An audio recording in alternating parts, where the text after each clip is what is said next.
With the point 4 patch coming in early December, I wanted to release a method that I know will still work as I'm hoping for changes coming to mapping, but Trials of Sekhemas has been a great moneymaker for me this league, and we'll go through all of the different strategies and methods for farming Trials of Sekhemas, and it's also what I plan to do early in the league to get my first few divines so I can profit craft. Sekhemas can be daunting as people go in the first time trying to get their ascendancies. However, once you get a better build, Sekhemas becomes very easy. So it's just a clean and smooth way just to make consistent profits. So let's get into it. We will go over 3 different methods of farming Trials of Sekhemas along with tips and tricks that people may not be aware of. The first and most popular way of farming Sekhemas is increased quantity of relics. So seal and earn relics can give you the modifier increased quantity of relics dropped by monsters. So why is this important? It will increase the amount of unique relics that Zarok drops at the end of the trial, as well as it will increase the amounts of regular standard magic relics. These magic relics late league don't really sell for much. However, at the beginning of the league, if you get good combinations, they can sell for a decent amount of divines, profiting you well from run to run. The thresholds for unique relics are 100% increased quantity of relics will guarantee you 2. 200% increased quantity will give you 3 unique relics at the end of the trial, and then anything excessively over 200% will give you a chance at 4 unique relics. You're able to combine 9 in total, so you can only get 180% maximum. However, all you need is 154% increased quantity of relics to guarantee you can get 3 unique relics, because you can grab the enchanted earn buff throughout the trial, which will increase the non-unique relics by 30%. So if you have 154%, you will then have 200% guaranteeing 3 relics.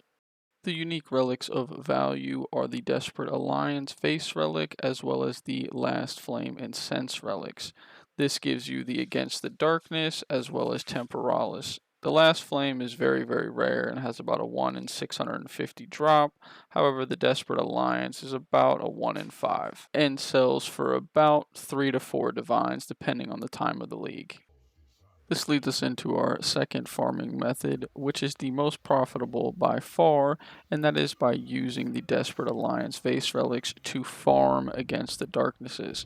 This is super profitable as some of these diamonds can sell from anywhere between 300 to 400 divines if you get a really good one, but on average you're looking about 10 to 12 divines per one that you get. Now, as long as you do not corrupt the diamonds, you will typically always make at least 2 to 3 divines, so you'll make your currency back from the cost of the Desperate Alliance Vase Relic, because you can always reforge 3 diamonds together to get a new one. This is also really good if you're playing solo self-found. Now, as for the main modifiers you're looking for gain extra damages, so 2 together, as well as anything with spirit. Those are the ones that sell for the most. However, if you get 1 gain damage with another thing like chaos resistance, they can also sell pretty well. As you can see from these, this is even late league. We can see that 2 gain extra damages of cold and lightning is still selling for over 400 divines, as well as anything with spirit is still selling for around 50 divines if it has a decent resistance. And then if you get that gain extra lightning with spirit, it's selling for an insane amount of money. Now, before we get into the third method of farming Sekhemas, as it does not cater to a majority of the players, let's talk about room prioritization as well as some supporting modifiers for your relics. Now, for room priority, you want to prioritize ritual rooms, then chalice, then hourglass, and then finally gauntlets. This is because rituals are the fastest and gauntlets are the slowest, so we're just trying to get our speed as much as possible when farming these. Some of the ritual rooms can literally be cleared in 10 to 15 seconds, which is just amazing, and then chalices can also be cleared in about 20 to 30 seconds. However, some of the hourglasses will glitch out, so they make you waste a whole minute, and gauntlets as well can be really long when you have to go through the maze.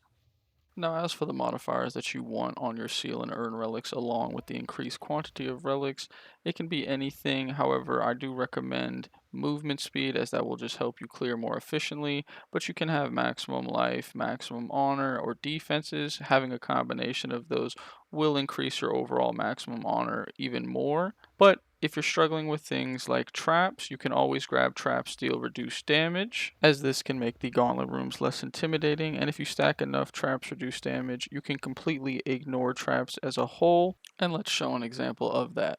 Alright, so as you can see, I have 100% reduced damage in this Trials of Sekhemas, and I can even sit on this and not take any damage. Can also run through the fire.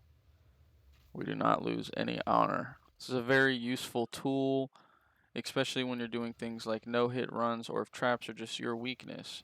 So it's very strong, especially in some of the certain encounters in the Sekhemas trial. So feel free to pick up relics that use traps reduce damage. So this leads me into my next point.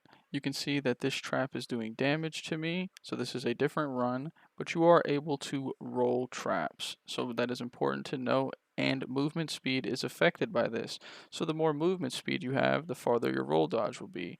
You can also get the roll dodge increased distance on your relic. However, it's not really needed. It's better to just grab movement speed. You can avoid all of the traps while rolling. The only one you're unable to avoid are the fire circles. However, if you do have enough movement speed, you can just roll and completely avoid the explosions. Another important note to make is when you're running Trials of Sekhemas, you can always back out at the end of floors. So I can purchase anything I want and get these buffs,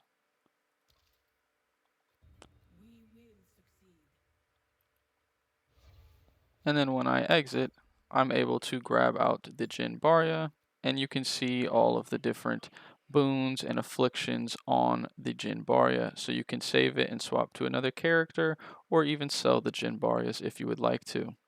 Another important tip is that when you're taking the pledge, if you do not like the options, you can always back out of it.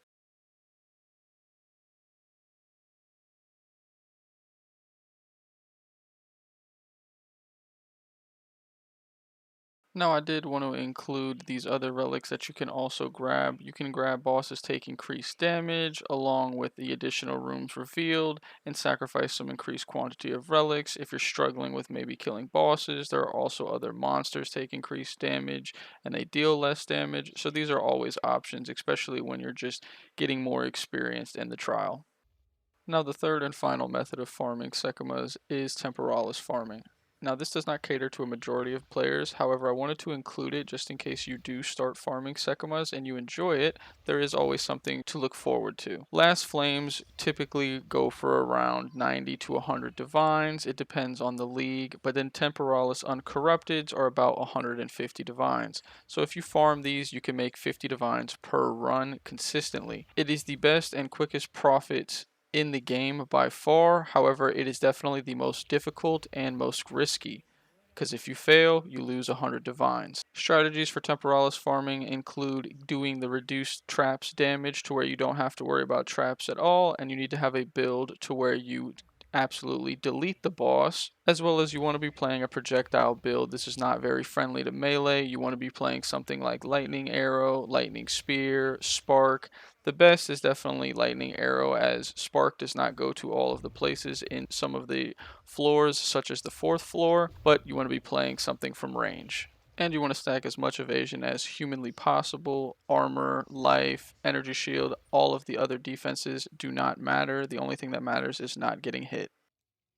For chest priority, you want to prioritize spectrum chests as they guarantee you get a grand spectrum jewel, with rubies selling for over 50 divines this league. But on average, you're going to make about 15 divines. I've ran about 120 Sekemas this league, and I've only gotten 3. So I want to say the drop rate is about 1 in 30 though, from what I've seen from other players, and I've just been a little bit unlucky. However, after the Spectrum chests, you want to prioritize Time Loss chests, then Royal, and then finally Arcanist.